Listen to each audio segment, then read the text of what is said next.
the temptation to just rip everything up and start fresh is there. I think that's what Klopp has done. I don't think he's ripped everything up. I think he's taken the tactics board from last year and has changed about 60% of it. Get rid of it. Actually, I've had enough. Get rid of it. It's now 3 years, 4 years since VAR has been in world football, and it has gotten worse. It has gotten progressively worse. Get rid of it. Scrap it. It's not good for the game. I've had enough.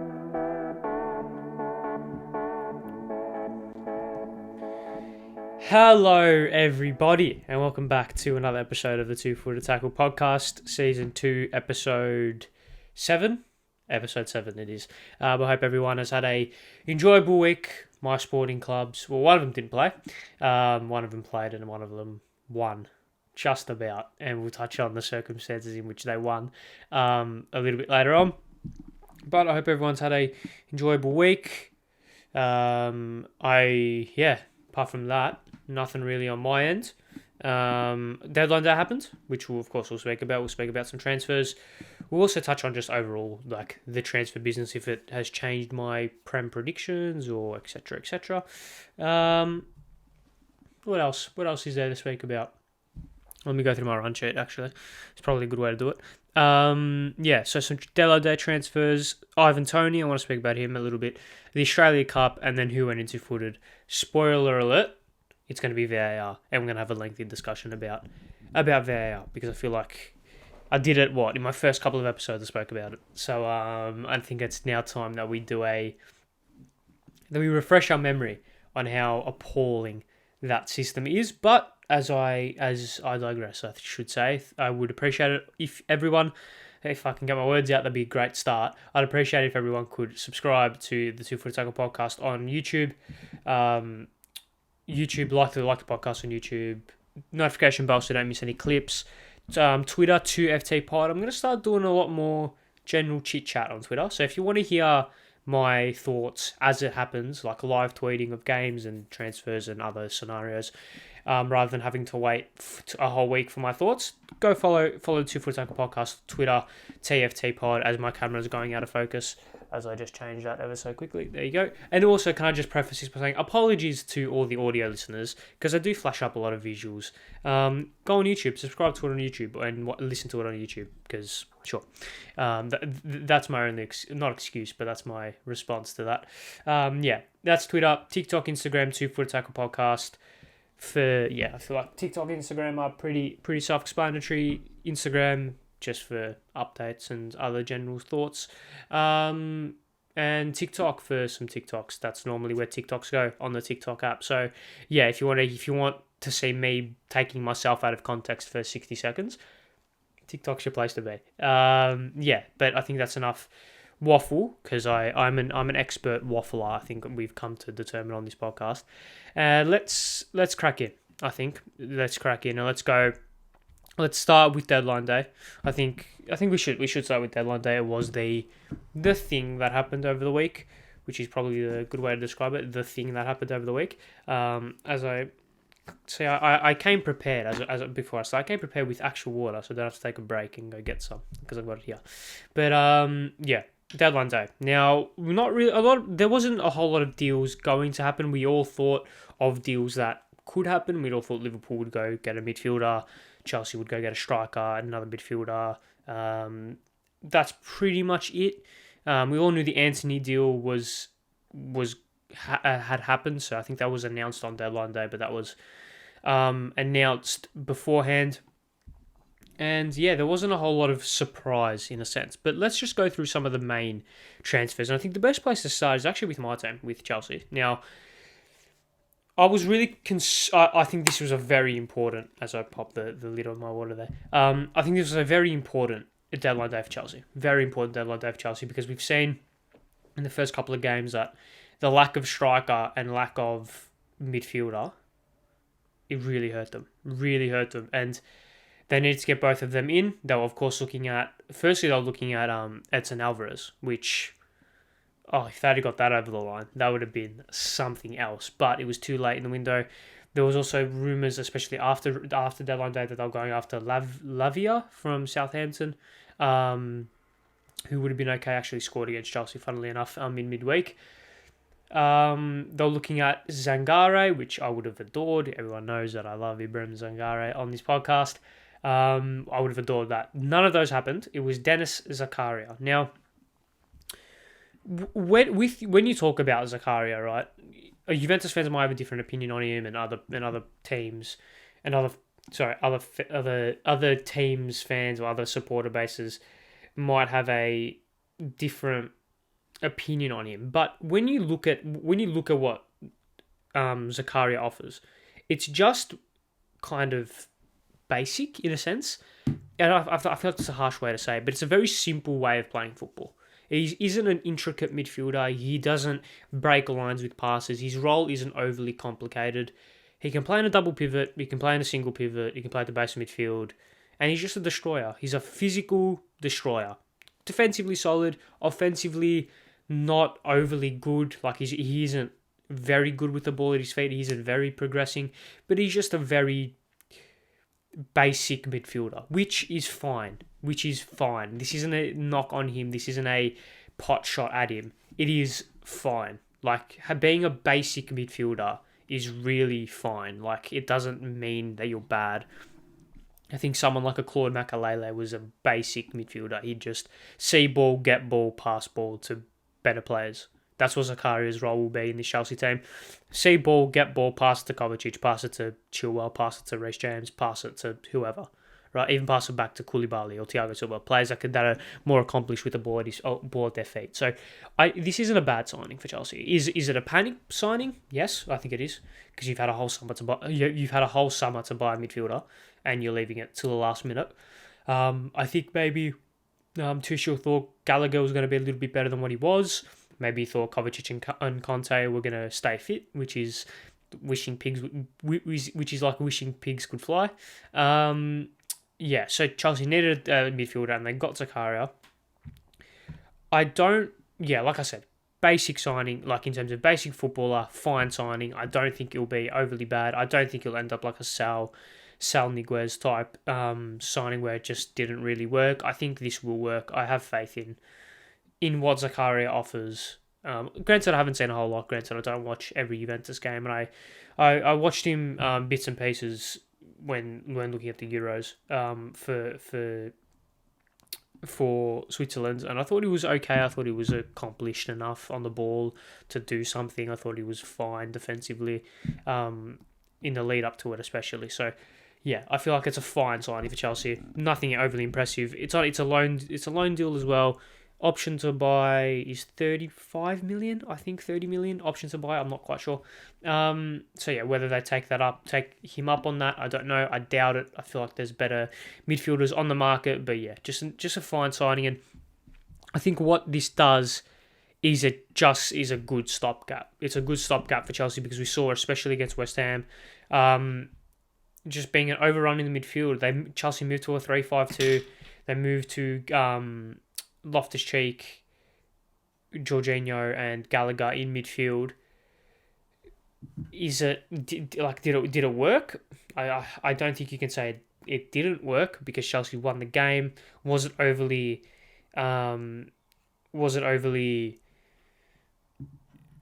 pleasing to watch? No. Was it good on the eye? No, it wasn't. Was it just very systematic, very industrial? Yes, it was. And I think that's where Chelsea are at the moment.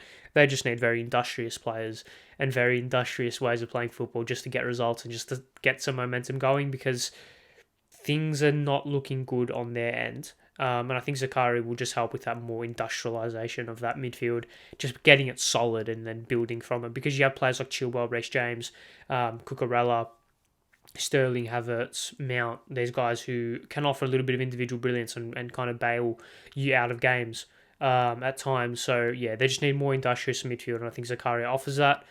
And another position where Chelsea needed to get and in which they addressed was a striker, and they went out and got Pierre-Emerick Aubameyang. Now, this is really tricky, really tricky. Firstly, they've given him the number 9 shirt, so insert meme of, oh shit, here we go again. Because Chelsea bringing in maybe not big money, but a high reputation number 9 a high reputation striker, giving him the number 9, only ends in one way, and that one way is shit.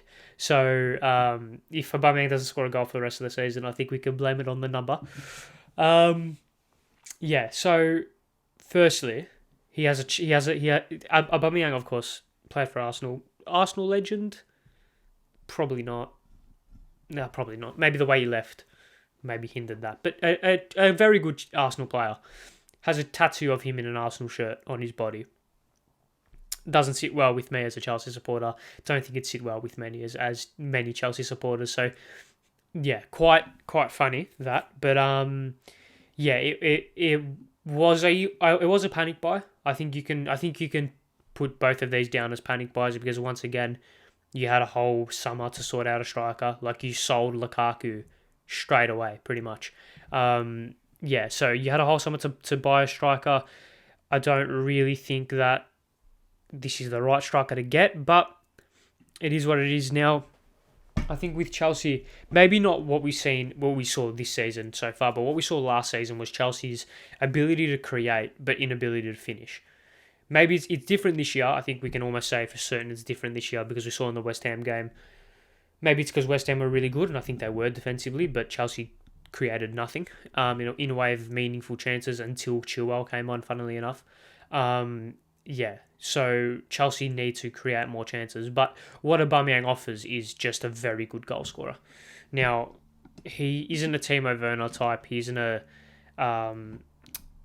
similar mold to Lukaku in a sense in which he is a poacher.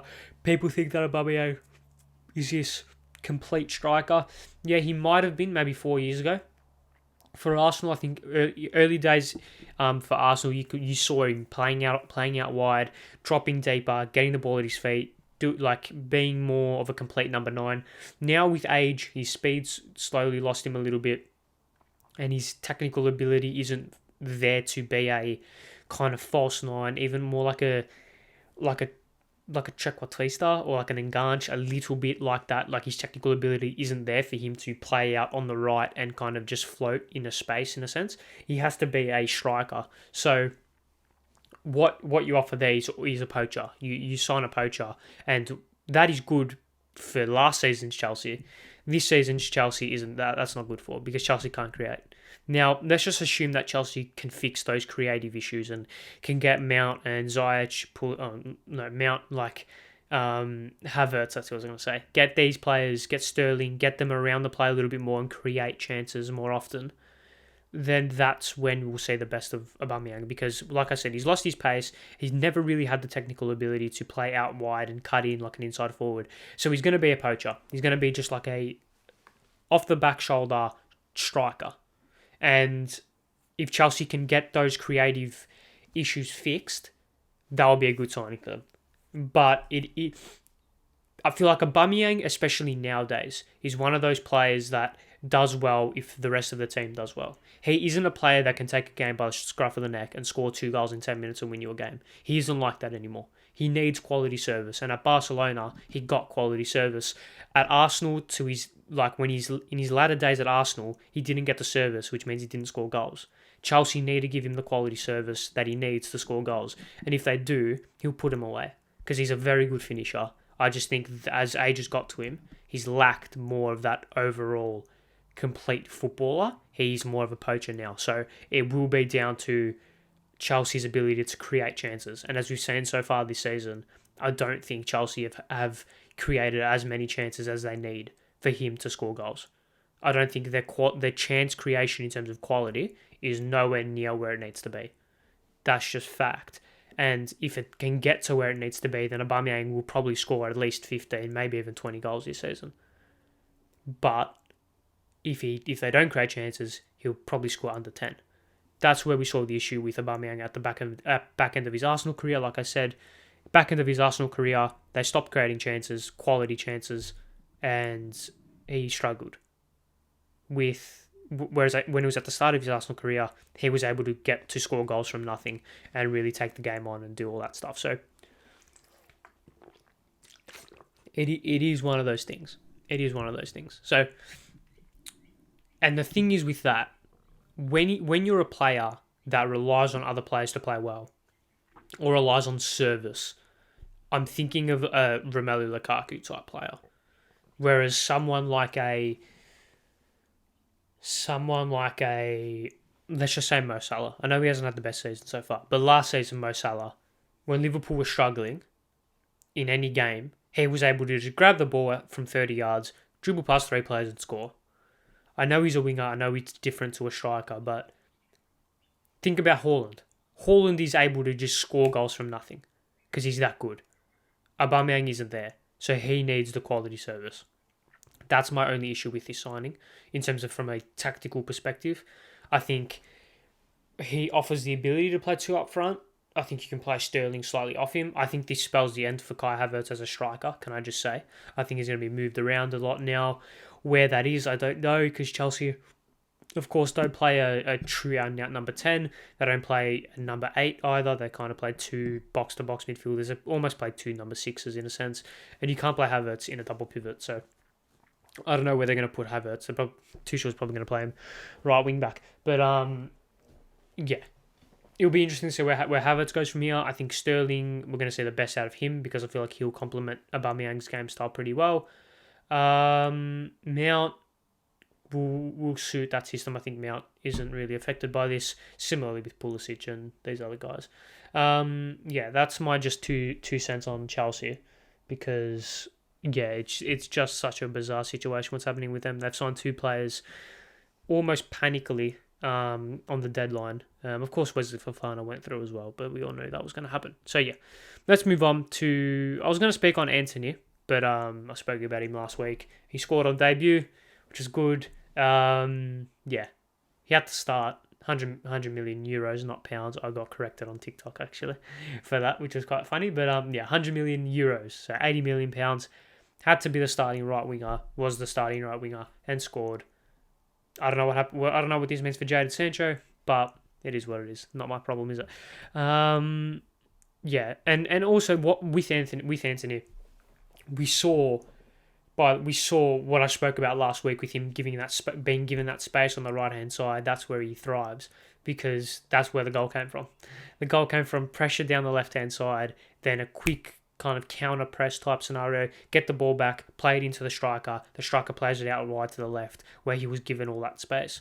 Granted, it was a one-on-one with the goalkeeper. He didn't really have to beat a man or do some skills to get past his direct opponent, but having that focus play down the left-hand side drags everyone across. Antony's really good at maintaining width. So when that play gets quickly transferred over through like a quick counter press, when that play gets quickly transferred over, they can hit the striker kind of back to goal. He can fling it back to the central midfielder and then play it out wide to the left winger, or even just a direct ball out wide. That's why I think someone like a what's his name, Ronaldo. That's why I think if he was any other player except for Ronaldo, he'd work. Because, how do I explain this? Because Ronaldo's instinct is, I want to score goals, he doesn't really have that hold-up play nature, whereas someone like a Sebastian Haller last season for Ajax was exceptional, because he would hold the ball up, get the ball played into feet, play it back, and then make those reverse runs. Because of that play down the left-hand side, he was given the ball to feet, out wide to Antony on the right-hand side. He was given space, and then he'd make those runs into the box for crosses, for rebounds, etc. That's where, and also Haller's really good in terms of mobility-wise. He's quite mobile for a target man, if you were to call him that. So yeah, I liked Antony's game. I watched the first half of that. It was 1:30 in the morning, so forgive me for not watching the whole game. I didn't think he played that well, but I thought the goal that he scored is going to be indicative of many goals that he scores this season. It's going to be very similar, where he just finds himself in all kinds of space on that right hand side, because they're going to play United are going to focus a lot of their play down the left. That's also another reason why I think Malacia instead of Luke Shaw is very good. Malacia is slightly better technically. as well as Sandro Martinez playing on their left-hand side. Just gives them that extra layer of security in terms of ball progression and ball, like recycling the ball, recycling possession. Having that left footer on that side is better. And also Martinez to Antony, those diagonals are going to be pinging left, right, and centre. So exciting times for United. I thought they played very well. In terms of, I thought they played their game style well. I thought Arsenal's goal that was disallowed came out of nowhere, and that's the one thing they need to be careful of, those quick counter-attacks, because they do leave themselves exposed at times. But yeah, United play very well, and I just wanted to speak on them when I spoke about Antony. But yes, let's move on to the blue side of Manchester with Manchester City, as they signed Akanji out of nowhere. This one really out of nowhere, and this goes back to the thing of saying Man City are fucking ridiculous, let's be honest, because they've signed Haaland, Akanji, a left back, all with a net profit. Julian Alvarez, I think that was in January, but they've signed all these players with a net profit. That's insane. And Akanji, while Akanji isn't fucking the Van Dijk of defenders, he's still very solid, can play left back, can play right back, physically very good, capable with the ball at his... Like, he's just a well-rounded defender, just well-rounded. Capable with the ball at his feet, doesn't really have to be anything that he's not. Like, he doesn't have to exceed expectations, he just needs to do his role, and he will do that, because he's a very... not intelligent, like, he's an intelligent player, of course, but what the phrase I'm looking for is a very... systematic player, kind of just goes a bit unassuming, just goes about his business, physically very solid, defensively solid, capable playing with the ball at his feet, just goes about his business, pretty versatile as well, quick learner as well. That's something that I didn't really know a lot about him, so I did some research midweek. He's a quick learner, that's what I've come to find. He picks up things pretty quickly, can adapt to systems pretty quickly. So, yeah, I expect to see him kind of fit into City system quite well, whether that's as a right back, left back, or more likely a centre-half. So, Akanji, we all know that he's a human calculator. We've seen those clips flying around on Twitter of him doing ridiculous maths. But, I think pretty good signing for City. Once again, out of nowhere. I just don't understand how they're getting these deals over the line. It's just fucked. Like, it's just fucked. Like, how they have a net profit is it's beyond me. Genuinely beyond me that they have a net profit. We all know Haaland's scored 400 goals this season already, so he's probably going to score another 600. It's just so bizarre. But City are on their way. I know they drew to Villa, but they're on their way. They just, fuck. It annoys me. It really does. Because it is jealousy. It is, of course, it's jealousy. Like, fans, like, as a Chelsea supporter, I'm not jealous of Manchester City, the club, because the history, which is ironic because I'm a Chelsea supporter, but Chelsea have history. Just do your research. The irony, which is quite funny, but the club itself, I don't like. In terms of what they stand for, I don't like, and who they are, I don't like. But you can't help but respect what they do and how good they are and just how well they maintain this just ferocious level of winning mentality. So I'm jealous for that. Not jealous of them themselves, but jealous of that. As we move on, let's move on to the final talking point in terms of deadline day I want to speak about. It was Arthur to Liverpool. Now, this one I want to speak about a little bit more in depth and this one is kind of going to transcend this transfer. I want to speak about Liverpool a little bit more in depth because obviously they drew to Everton. They drew to Everton over the weekend, and in the most exciting 0-0 draw I've seen in a very long time. But what Liverpool has changed is quite concerning, I think, because everyone expected Liverpool to just come out of the blocks firing like they did last season, like they did the year before, like they did the year before that. It just kind of go on their way to be very good, which we all thought they would be. But they started Carvalho and Harvey Elliott in central midfield against Everton. And this right now sparked not alarm bells, but kind of like a light bulb moment in my brain was like, oh right, they're changing system big time. They're changing system massively here, because what we've seen from Liverpool is similar to what we see from Chelsea, but different. Is with Liverpool, it's wing back heavy in terms of their creative output. So their creative output doesn't come from midfielders, generally. Generally doesn't come from midfielders. You have a very robust system of Fabinho, Henderson, Thiago. Thiago, yeah, is your most creative midfielder there, but he's more deep creation in terms of pass to the assist type operator. Doesn't really get a lot of assists, gets the pass to the assist, starts the move. He's like a point guard in basketball. Like a point guard in basketball. Just starts the moves, right? Well, it's not an exact like comparison. It's similar. He's like a defensive anchor, but like an offensive anchor at the same time. Doesn't really get a lot of assists. Isn't creative in the final third. He's creative in the middle third to get to the final third. You have Henderson, who's really only there to just support Trent Alexander-Arnold. That's his role, and because he's the captain as well, but that's really his role, just to support Alexander-Arnold. And Fabinho is your number 6. Your holding midfielder does all the holding midfielder stuff. Right. Then you have Keita, who is a little bit more offensive, a little bit more of your traditional number 8, and he's the one that if Liverpool ever get into a little bit of strife, I think he is the one that they can bring on to add a little bit of creativity, add a little bit of spark to their team. I think last season their best midfield had Keita in it. It was Fabinho, Keita, Thiago. That was based off the fact that when Liverpool were put teams on the back foot, it's very hard for that team to kind of overturn that in a sense. And kind of get themselves on the front foot. When Liverpool press straight away and really get on the front foot early, teams crumble. And we saw that. We saw that with City last year in the FA Cup semi-final, I think it was 3-0 half-time, game over, right? Because they just pushed them from the go. That's the way Liverpool play their best football, I think. And then you had Harvey Elliott, who got injured last season, very unfortunately. And then you have Milner, who's similar to just...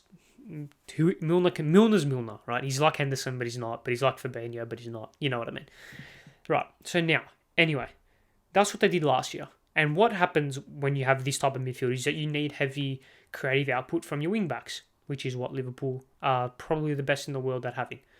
Trent, Robbo, unreal, right? And then with that, you need forwards that can just create.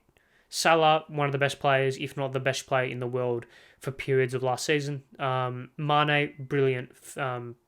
Firmino, great. Jota, really good finisher. They brought in Diaz in January. Hit the ground running and really added a little bit of a different dynamic. And then you had your Minaminos and these guys coming off the bench, etc. Now, that was Liverpool last season. Liverpool this season, different team. Yes, injuries haven't helped, but when they started Fabinho and Carvalho and Harvey Elliott in midfield, I thought, okay, they're changing the system here. They want to become more of a total team, in a sense. What I mean by that is that they want to get more offensive output from their midfielders. Now, this, and I credit Dr. Benji from what I'm about to say. He said this on his stream last night. When you play, just bear with me, right? When you play Football Manager, people who play Football Manager, right?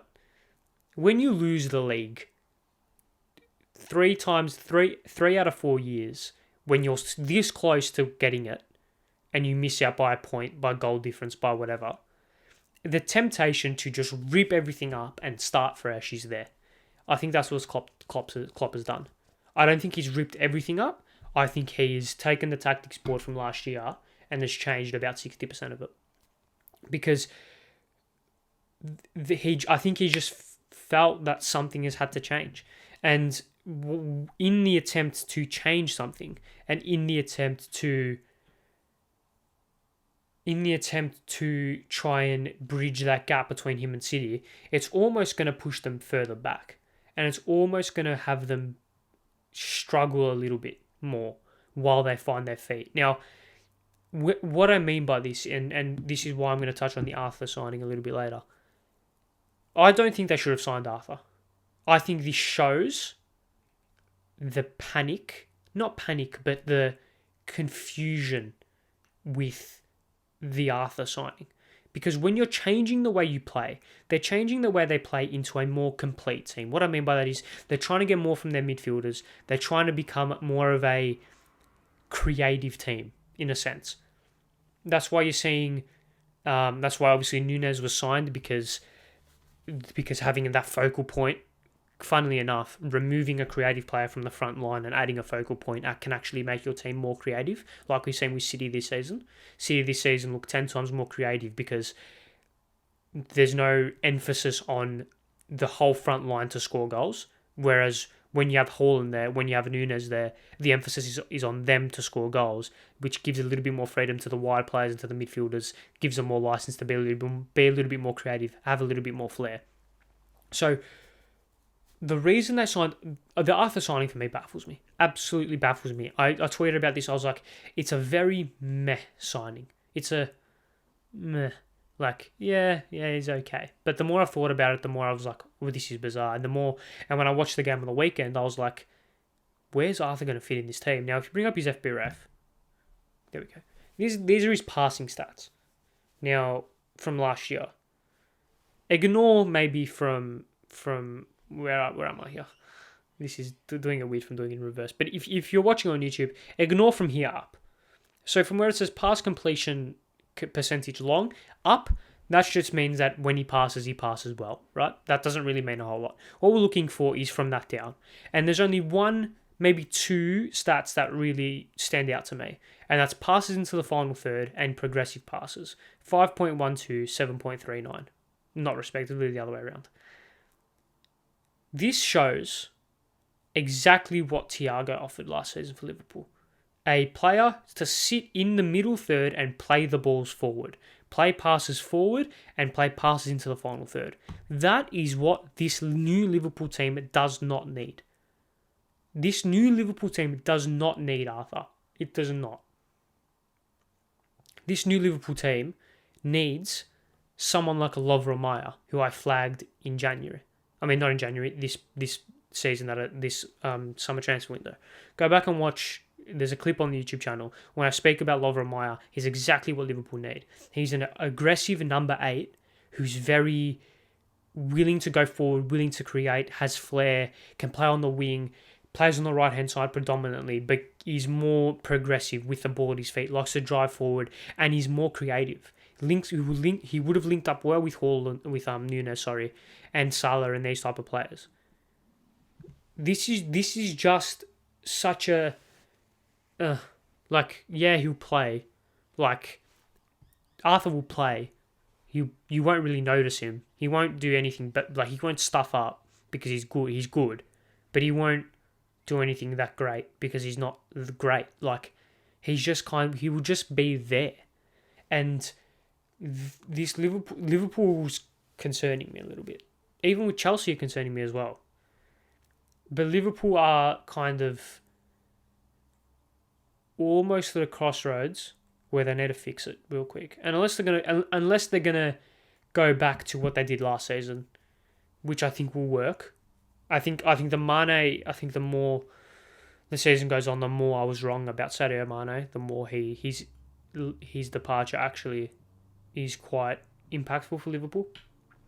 But yeah, it's going to be a very fascinating couple of weeks, because Arthur for me is a slightly worse version of Thiago, and when you have a slightly worse version of Thiago, you have even less creativity in terms of final third creativity, and it's just going to be lacking something. It's going to be interesting. Going to be very interesting to see. But yeah, Liverpool are on the edge. They're on the edge, and I don't think the Arthur signing will help them as much as a signing on deadline day would need to help, because deadline day screams panic. Deadline day screams impact. Just get the player that will impact us the most. Arthur won't have as much. Arthur will have I would go as far as to say Arthur will have a little to no impact on Liverpool's season. He won't even be mentioned this time next year as a player that's played for Liverpool. His injury record isn't great, but just as a player, he's so meh, and he's so not what Liverpool need. It's ridiculous, actually. But yeah, as I refresh my voice. But yeah, they're my just 2 cents on Liverpool, because I do think they'll do well. I do think they'll finish in the top 4, no worries. They'll probably still end up finishing second somehow. But there's just something they're missing. I hope they fix it. I really do, because I like Liverpool. I do like Liverpool. I hope they fix it, because I like Klopp, like Salah, Trent, Van Dijk. I like their players. I like the club. Yeah, I think they should fix it. I hope they do, because they've been so good for so long without having the ultimate reward. But yeah, let's move on, and let's get into the final third of this podcast. I just want to speak about Ivan Toney. How Ivan Toney hasn't been snapped up by a top 6 club is beyond me. He proved last night, Ivan Toney proved in the game against Leeds that he is exactly what Chelsea, what United, what Arsenal need in a striker. Just so complete. Can score free kicks, penalties, long shots, poacher, header, drop deep, create, can go out wide, has the pace, has the physicality, technical ability in spades, has everything. Ivan Toney has everything. How we still at Brentford is beyond me. How Arsenal, United, Chelsea didn't snap him up. Even Spurs maybe as a backup to Kane. How he's still at Brentford is beyond me. He's unbelievable. He's so good. Ivan Toney's so good. I love watching him go about it. It's great. It's really good to see. But yeah, I just wanted to mention that, because his first goal was a penalty. Second goal was fucking unbelievable. And in the third goal was just so disrespectful to Leeds. How can you just do that to 2 poor innocent blokes on the line, just chip it over them? Is just like, yeah, anyway. It's just, and also his tweet about the fantasy FPL stuff was good crack as well. So yeah, yeah, I just like that. That was a bit of extra funniness. But yeah, as we move on to the last talking point before we go into who went into footed, I wanted to speak about the Australia Cup even. Now, if you don't live in Australia, if you're overseas, just skip to who went into footed, because you won't really understand. Unless you want to know about Australian football, you can just skip this bit. But yeah, the Australian Cup. Now, over the weekend, the quarterfinals have come and gone, and we are now into the semi-finals. And the 2 brackets for the semi-finals are Sydney United versus Brisbane Roar, and Oakley versus Macarthur. Now, what this means is that there'll be a first-time winner, and there'll be a potential for 1 or even 2 NPL sides to be in the final of the Australia Cup. Now, I love this. I love it. I love it so much. Now, there's 2 schools of thought, in my opinion. Either you could be of the pessimistic side and say, how can 2 NPL teams be in the semi-final of the Australia Cup? A-League teams aren't good enough. You can have that train of thought if you're a dickhead, right? With all due respect. But realistically, this is exactly what Australian football needs. And I'm so happy that it's happened. Because for the longest time, as my camera goes out of focus, for the longest time, it's been the same 4 or 5 clubs, which is great. But it's been Victory City, Sydney, Western Sydney, Adelaide, kind of. Like the 5, 6 clubs just doing everything, winning everything, being in the final of everything. Now we're starting to see different clubs and NPL teams fucking getting into the semi-finals of the Australia Cup. It's exactly what football in this country needs. Because people will know what the Australia Cup is about, and they'll be like, oh, who's in the semi-final? Oh fuck, Oakley Cannons are in the semi-final. I live 20 minutes away from them. Let me go and watch them play. Let me get around them. Let me back them. Let me be in their corner. Let's get around the NPL teams. Get around the community that they vibrate. If that makes sense. It's great. I love it. I'm so happy that it's happened like this. And personally, I would have a Sydney United versus Oakley Cannons and Australia Cup final. I think it would be so good. I don't know where it would be. Maybe at Amy Park. but having, I mean, I doubt you'd get over 10,000. But if you could get around it, that'd be unreal. Just make it it's such a contagious atmosphere to be a part of.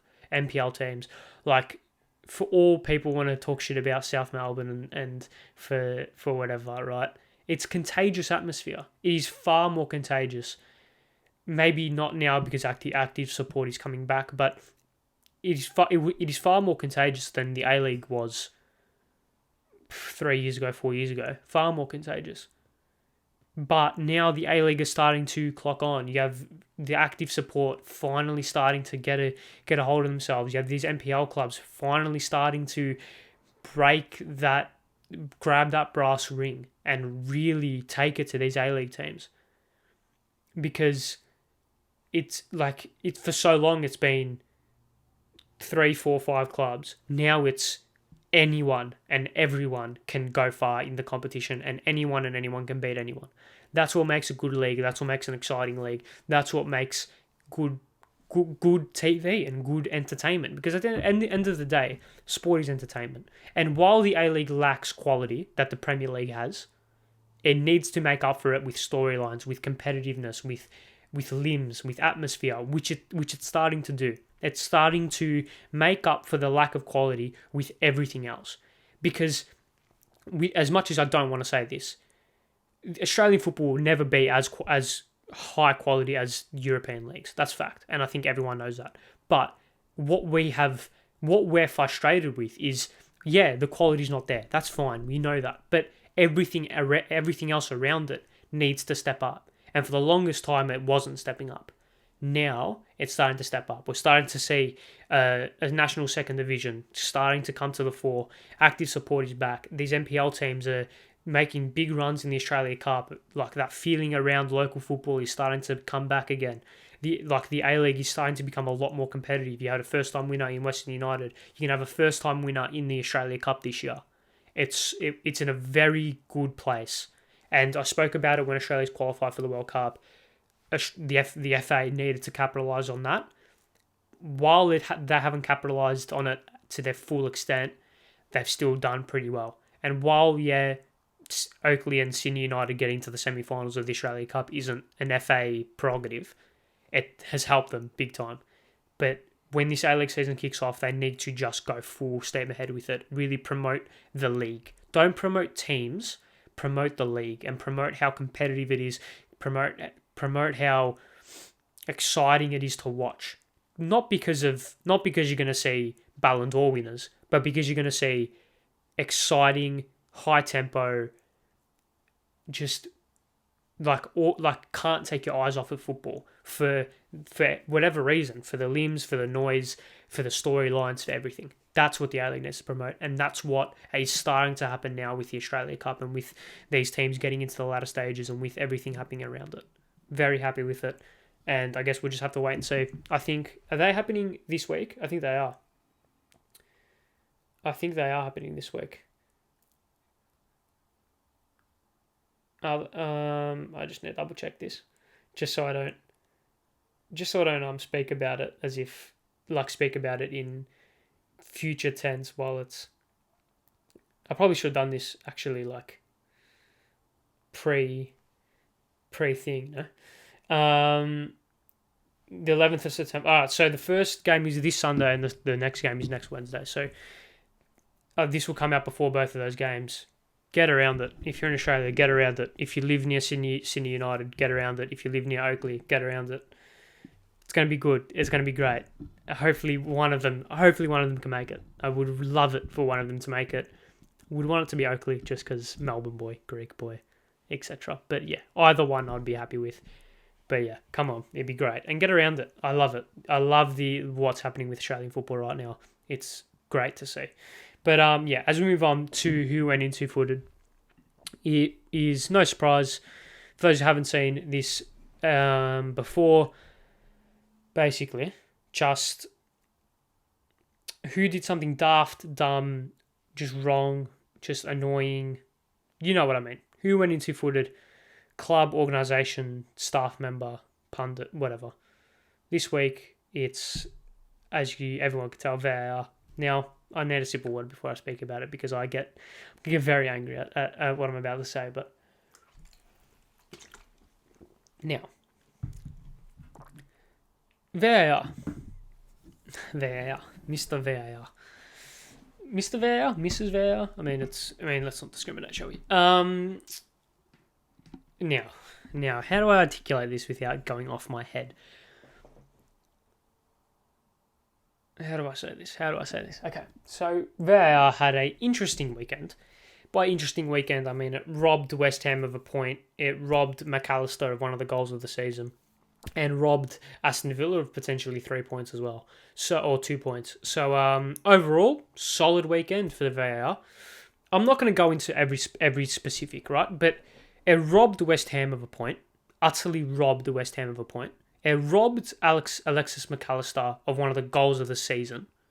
And it robbed Aston Villa of potentially 2 points as well with the Coutinho decision. If you get rid of it, actually, I've had enough. Get rid of it. It's now 3 years, 4 years since VAR has been in world football, and it has gotten worse. It has gotten progressively worse. Get rid of it. Scrap it. It's not good for the game. I've had enough. It is not good for the game. The McAllister goal. Why was that ruled out? Why? For what reason? You've just robbed one of the most purest moments of football that there is. Scoring a 35-yard banger in the top bins. You're robbing that off some offside decision that's millimetres. At most. What's the point in that? What is the point? You are robbing the essence of football. You are taking the fabric and the groundswork of football, which is just entertainment. VAR is the furthest thing from entertaining. The furthest thing from entertaining. Get rid of it, scrap it, not good for the game. I hate it so much. Robbed West Ham of 2 points. How can you watch, and maybe this goes to a referee decision as well, a referee prerogative as well, because how can you watch that foul on Mendy and determine that is enough to overrule a goal? Utter disgrace. It's a disgrace, and VAR should just leave. Just scrap it. Get rid of it. Not good for the game. Stop trying to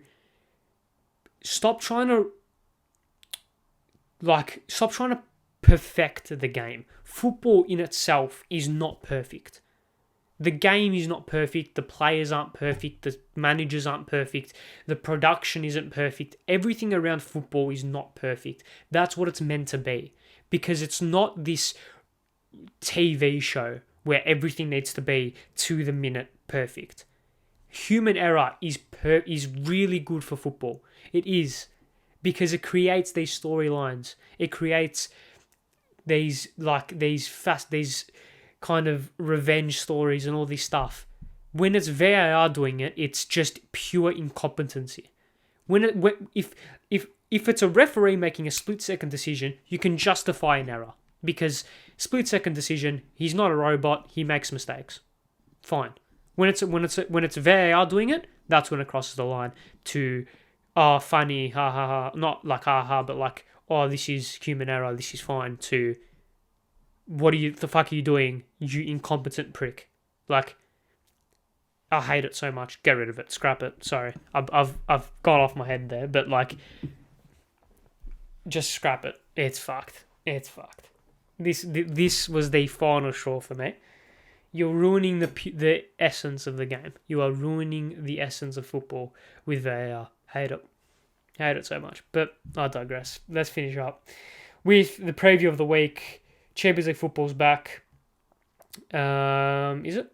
It is, isn't it? Yeah, it is. We're not going to preview every game because fuck that. No Premier League games until the weekends. Any big games? Spurs City. Yeah. So we'll just have to wait and see. Palace versus United as well is a pretty good game. But Champions League, Europa League, Conference League is back. Until next time, thank you all very much for watching another episode of the 2 Foot Tackle podcast. Once again, all the socials, all the audio platforms, 5-star rating would mean the world to me. Follow it, subscribe to it, all the good stuff. Yes, What else? Do I know anything else? No, I don't. Okay. Thank you guys very much. Thank you guys very much for watching. See you guys. Oh, the outro music isn't playing. There we go. Thank you guys very much for watching. See you guys next time. Goodbye.